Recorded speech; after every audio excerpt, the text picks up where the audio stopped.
तो देखते हैं यहाँ पे क्वेश्चन नंबर 4 में हमसे क्या पूछा गया है। तो यहाँ पे 2 पार्ट है, तो सबसे पहले वाले पार्ट की बात कर लेते हैं। तो पहले वाले पार्ट में बोला गया है लिथियम, सोडियम, पोटेशियम और all metals that react with water to liberate hydrogen gas, is there any similarity in the atoms of these elements. तो पहले वाले पार्ट में हमें बताना है जो यहाँ पे लिथियम, सोडियम, पोटेशियम है, ये तीनों ही हमारे यहाँ पे करते हैं वाटर के साथ रिएक्ट करके हाइड्रोजन गैस रिलीज करते हैं। तो इन तीनों ही एलिमेंट्स में से क्या सिमिलरिटी है वो हमें यहाँ पे बतानी है। बी वाले पार्ट में देख लेते हैं क्या पूछा गया है।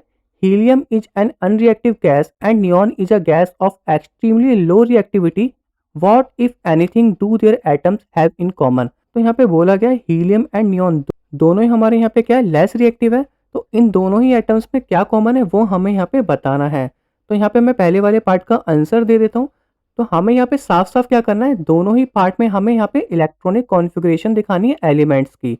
तो वो हम यहाँ पे कर लेंगे, क्योंकि जो यहाँ पे इलेक्ट्रॉनिक कॉन्फ़िगरेशन दिखाएंगे उसमें जो हमारे यहाँ पे आउटर मोस्ट सेल में जो इलेक्ट्रॉन्स बचेगा वो दोनों ही पार्ट के एलिमेंट्स में क्या होगा, सिमिलर होगा। तो सबसे पहले मैं यहाँ पे बात कर लेता हूँ लिथियम की। मैं यहाँ पे लिख लेता हूँ लिथियम, इसका सिंबल हमारे यहाँ पे क्या होता है, Li होता है। और इसका एटॉमिक नंबर भी मैं लिख लेता हूँ। इसका जो एटॉमिक नंबर होता है वो हमारे यहाँ पे क्या होता है, 3 होता है। अब मैं यहाँ पे बात कर लेता हूँ सोडियम की। तो सोडियम का जो हमारे यहाँ पे सिंबल होता है वो हमारे यहाँ पे क्या होता है, Na होता है। और इसका जो एटॉमिक नंबर होता है वो हमारे यहाँ पे क्या होता है, 11 होता है। अब मैं यहाँ पे बात कर लेता हूँ पोटेशियम की। तो पोटेशियम का जो सिंबल होता है वो यहाँ पे K होता है और एटॉमिक नंबर 19 होता है।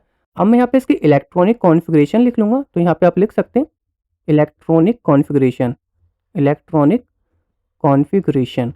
तो जो हमारे यहाँ पे इलेक्ट्रॉनिक कॉन्फ़िगरेशन होती है इसमें हम यहाँ पे शेल बना लेंगे KLMN। तो जो हमारे यहाँ पे फर्स्ट सेल है उसमें हमारे कितने इलेक्ट्रॉन्स आते हैं, 2 इलेक्ट्रॉन्स आते हैं। और उसके बाद हमारे यहाँ पे कितना बचा, 1 इलेक्ट्रॉन्स। अगर मैं यहाँ पे लिथियम की बात करूँ तो पहले हमारे यहाँ पे कितने आएंगे, 2 इलेक्ट्रॉन्स आएंगे एंड इसके बाद हमारे यहाँ पे 1 इलेक्ट्रॉन्स आएगा। तो आउटर मोस्ट सेल में हमारे यहाँ पे कितने इलेक्ट्रॉन्स बचे, 1 बचे। अब मैं यहाँ पे बात कर लेता हूँ सोडियम की। तो सोडियम में हमारे यहाँ पे पहले ऑर्बिट में 2 इलेक्ट्रॉन्स आएंगे, फिर हमारा 8 आएगा एंड लास्ट में हमारा कितना बचेगा, 1 बचेगा। तो इसके भी हमारे यहाँ पे आउटर मोस्ट सेल में कितने इलेक्ट्रॉन्स आ रहे हैं, 1 आ रहे हैं। अब मैं यहाँ पे बात कर लेता हूँ पोटेशियम के। तो पोटेशियम के पहले ऑर्बिट में 2 इलेक्ट्रॉन्स आएंगे, फिर यहाँ पे कितना आएगा, 8 आएगा, फिर यहाँ पे 8 आएगा। तो टोटल कितने हो गए, 18 हो गए। एंड लास्ट वाले ऑर्बिट में हमारे कितने इलेक्ट्रॉन्स बचेंगे, 1 बचेंगे। तो आपको यहाँ पे सिमिलरिटी साफ साफ दिख रही होगी।